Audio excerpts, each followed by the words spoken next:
Sobat Maestro, sesaat lagi Anda akan mendengarkan program Blog Airtime bersama komunitas Maria Teresa. Selamat mendengarkan. Shalom Sobat Maestro, selamat berjumpa kembali dengan saya Mikaela Mimi dalam program acara Komunitas Maria Teresa. Sebelum saya menyampaikan tema hari ini yang berjudul Kerahiman Tuhan, marilah kita terlebih dahulu berdoa. Dalam nama Bapa dan Putra dan Roh Kudus. Amin. Tuhan Yesus yang baik, berkenanlah mengutus Roh Kudus-Mu untuk menghidupkan pewartaan ini, agar mereka yang mendengarkan dan saya yang menyampaikan memperoleh pencerahan hati dan pikiran, penuh sukacita dan damai-Mu, demi kemuliaan nama-Mu dan keselamatan banyak orang. Amin. Dalam nama Bapa dan Putra dan Roh Kudus. Amin. Sobat Maestro yang terkasih dalam Tuhan Yesus Kristus, pandemi yang mulai berlalu meninggalkan banyak perubahan. Salah satunya adalah perubahan pandangan tentang Tuhan.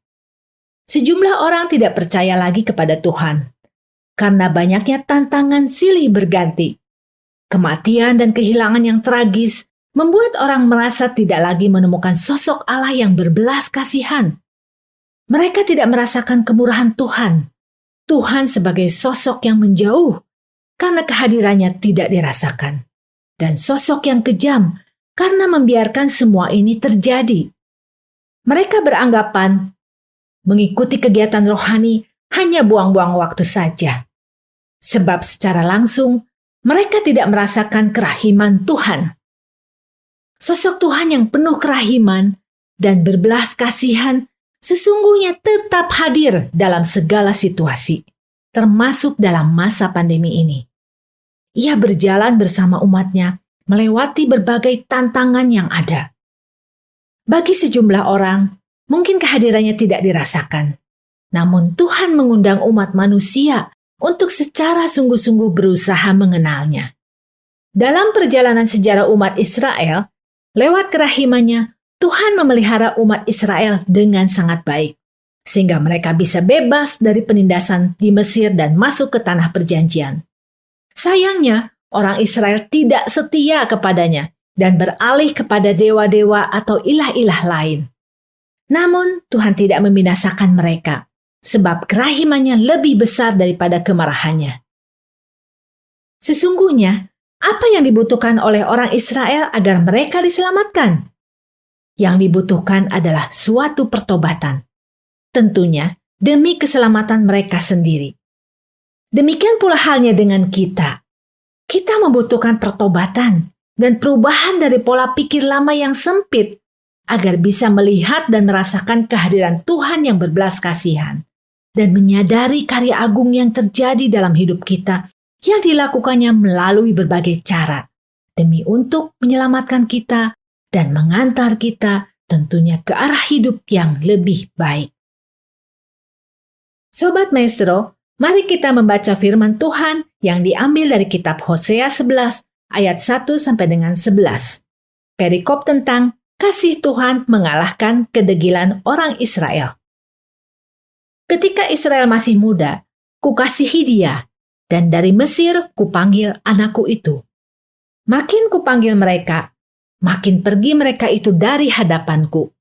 Mereka mempersembahkan kurban kepada para Baal dan membakar kurban kepada patung-patung. Padahal akulah yang mengajari Efraim berjalan dan mengangkat mereka di tanganku. Tetapi mereka tidak mau insaf bahwa aku menyembuhkan mereka. Aku menarik mereka dengan tali kesetiaan, dengan ikatan kasih. Bagi mereka, aku seperti orang yang mengangkat kuk dari tulang rahang mereka. Aku membungkuk kepada mereka untuk memberi mereka makan. Mereka harus kembali ke tanah Mesir dan Asyur akan menjadi raja mereka, sebab mereka menolak untuk bertobat. Pedang akan mengamuk di kota-kota mereka, akan memusnahkan palang-palang pintu mereka, dan akan memakan mereka di benteng-benteng mereka. Umatku betah dalam membelakangi aku. Mereka memanggil kepada Baal dan berhenti meninggikan namaku. Masakan aku membiarkan engkau, hai Efraim? menyerahkan engkau, hai Israel? Masakan aku membiarkan engkau seperti Atma, membuat engkau seperti Zeboim? Hatiku berbalik dalam diriku. Belas kasihanku bangkit serentak. Aku tidak akan melaksanakan murkaku yang bernyala-nyala itu. Tidak akan membinasakan Efraim kembali. Sebab aku ini Allah dan bukan manusia, yang kudus di tengah-tengahmu, dan aku tidak datang untuk menghanguskan. Mereka akan mengikuti Tuhan. Ia akan mengaum seperti singa.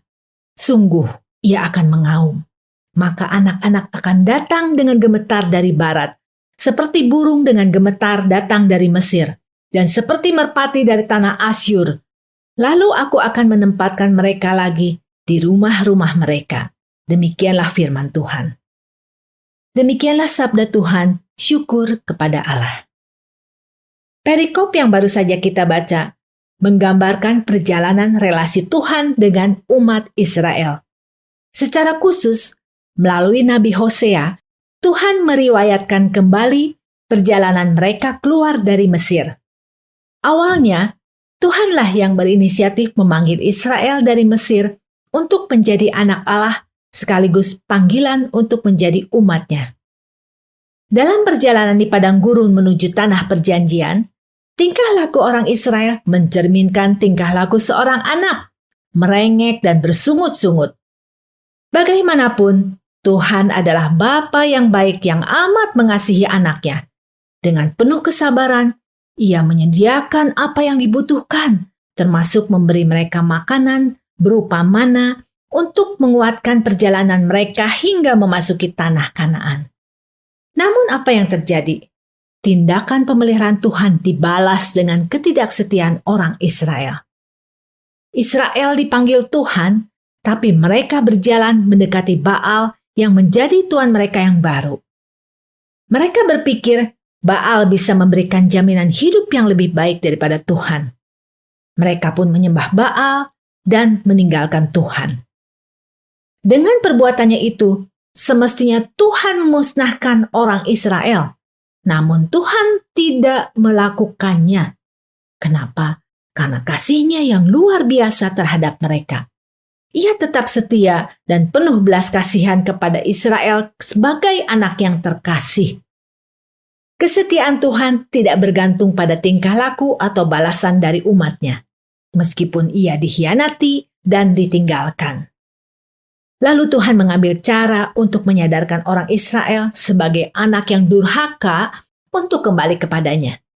Ia akan mengaum seperti singa untuk memberikan peringatan keras kepada orang Israel sehingga mereka menjadi gemetar dan kembali kepadanya.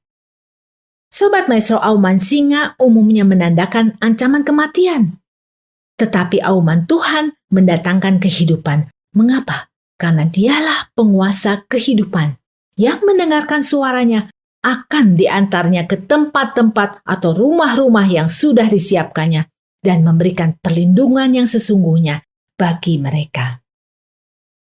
Sobat Maestro yang terkasih, keseluruhan perikop ini selain menunjukkan kemurahan dan kesabaran Tuhan dalam menghadapi umat-Nya, juga merupakan ajakan bagi setiap orang Israel untuk bertobat. Pertobatan akan menyelamatkan mereka dari penindasan baru oleh Tuhan yang tidak membawa kehidupan.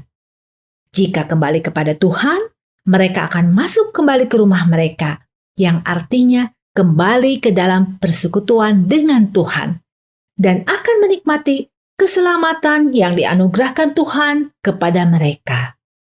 Nah, Sobat Maestro, setelah kita melihat perbuatan Tuhan yang memelihara orang Israel dengan sangat baik, mungkin di antara kita ada yang bertanya, apa yang diperbuat Tuhan bagi kita dalam masa pandemi ini? Bagaimana kita dapat mengerti tentang kemurahan dan belas kasihan Tuhan dalam situasi yang tidak menguntungkan ini? Di mana pemeliharaan Tuhan seperti yang dilakukannya terhadap orang Israel? Marilah kita melihat kembali perjalanan relasi kita dengan Tuhan selama masa pandemi ini. Bisa jadi kita terlalu fokus pada diri sendiri dan segala macam permasalahan yang menimpa kita. sehingga kita tidak lagi dapat melihat penyelenggaraan Tuhan yang berbelas kasihan. Padahal, Ia juga pasti hadir dalam masa sulit ini untuk menyelamatkan kita. Apa buktinya? Kita tahu kita telah berhasil bertahan melewati tahapan demi tahapan selama berlangsungnya gelombang pandemi COVID-19 ini. Karena itu kita mesti mensyukurinya dan menyadari bahwa Tuhan tetap memelihara hidup kita hingga saat ini. Melalui peristiwa pandemi ini, Tuhan juga mengajarkan kepada kita untuk benar-benar menghargai setiap kebiasaan baik dan untuk memaknainya lebih mendalam, serta menyadari aspek-aspek yang hilang dari kesibukan kita. Mungkin orang kurang memperhatikan dirinya sendiri, sesamanya, bahkan Tuhan. Dan untuk memaknai relasi kita dengan Tuhan secara baru. Ibadah bukan sekedar rutinitas, melainkan suatu kebutuhan, mampu untuk melihat kehadiran Tuhan dalam setiap peristiwa sekecil apapun. Dan semakin mendekatkan diri kepada Tuhan sebagai sumber pengharapan kita. Sobat Maestro, Tuhan itu hadir di tengah-tengah kita, berjuang bersama kita, dan rancangannya selalu baik. Yang perlu kita lakukan adalah meningkatkan solidaritas, karena solidaritas itu menunjukkan kehadiran Tuhan di antara kita. Tuhan juga adalah penyelenggara kehidupan dan yang melindungi kita dari pandemi. Yakinlah, kita pasti bisa melewati situasi ini bersama Tuhan.